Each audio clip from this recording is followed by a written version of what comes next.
Strokes. Expected standards. Butterfly. The body position. Butterfly is based on an undulating body movement, with limb pathways adding to and balancing the rise and fall of the head and hips. While undulating, the swimmer maintains a stretched and streamlined position, with a strong central core being led by the head. The body should flow smoothly and must be kept on the breast, with the shoulders horizontal to the water throughout.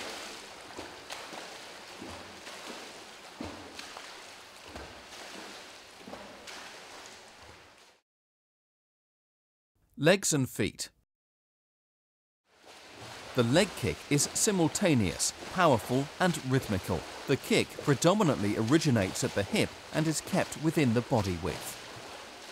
The toes are pointed with the ankles relaxed for in-toeing and the knees bent to take full advantage of the accelerating downbeat. The movement is finished with a powerful whip-like action. The speed, power, depth and knee flexion can vary and will largely depend on the strength and maturity of the swimmer and the distance and pace of the swim.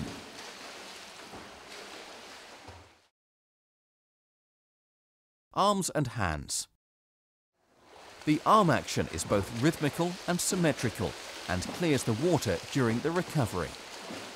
With the arms extended, the hands enter thumb and index finger first at a point in front of the head between the shoulder and center line. The hands immediately press outwards and downwards, keeping the elbow high throughout the propulsive phase. The hands accelerate in an S-shaped pathway through to the hip, where the hands release the water and the arms can then be lifted, elbow first, for the recovery.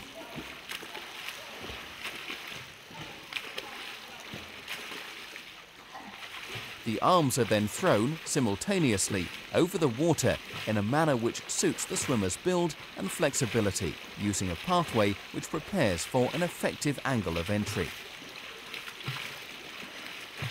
The arm action should enable the individual to gain maximum distance per stroke.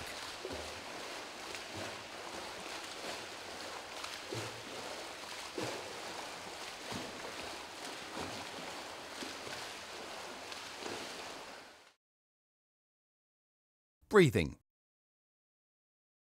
It is vital for the swimmer to establish a rhythmical breathing pattern to suit their strength, style and pace. As the hands accelerate towards the hips, the swimmer pushes the chin forwards whilst exhaling explosively.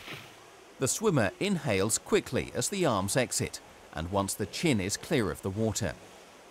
The swimmer can then plunge the head back into the water to either breath hold or exhale in a slow and controlled manner until another breath is needed. The swimmer can choose to push the chin forwards to inhale or turn the head to the side, but whichever technique is used, the shoulders must remain parallel to the water surface. When breathing to the side, the swimmer should turn the head whilst retaining body alignment. As the hand accelerates towards the hip and exits the water, the swimmer exhales explosively. During the early part of the arm's recovery phase, the inhalation should be taken quickly. The swimmer can then return the face to the water to either breath hold or exhale in a slow and controlled manner until another breath is needed. The expectation is that the swimmer is encouraged to breathe every alternate arm cycle. However, a regular breathing pattern of the swimmer's choice is acceptable in order to achieve the relevant outcomes. Timing. When the hands accelerate towards the hips and the head and shoulders are pushed forwards and upwards, the swimmer takes a breath. The legs have to assist the forward momentum with an accelerating downbeat. After the breath has been taken, the head should be plunged back into the water before the arms are passing the shoulder line or at the halfway point in the arm recovery. As the hands take purchase on the water, the legs are again in the downbeat at maximum propulsion, bringing the hips back to the water surface. A steady, constant movement with 2 kicks to each arm cycle is important to retain streamlining and smooth undulation. In simple terms, the timing is kick, pull, kick, recover.